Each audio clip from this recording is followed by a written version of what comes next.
આ દેશના યુવાનો માટે મોદી સાહેબે જે કર્યું છે દુનિયાના કોઈ પ્રધાનમંત્રીએ નથી કર્યું. યુવાનો કંઈક નવું કરે તો એને પૈસા જોઈએ, કોણ આપે?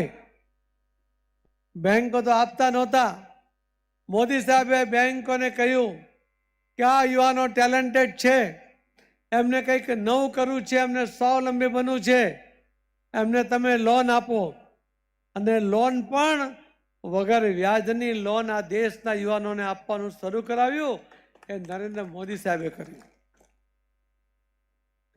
બેંકોએ પૂછ્યું મોદી સાહેબને કે મોદી સાહેબ તમે કહો છો લોન આપો, અમે આપીએ. તમે કહો છો કે એમને વગર વ્યાજની લોન આપો, એ પણ આપીએ, પણ એનો જામીન તો આપવો પડે ને. એમણે બેંકોને કહ્યું કે આ યુવાનો ટેલેન્ટેડ તો છે જ, એ સ્વાવલંબી બનવા માંગે છે, એ પ્રામાણિક છે, મને એમના શક્તિમાં વિશ્વાસ છે, એનો જામીન હું નરેન્દ્ર મોદી પોતે છું.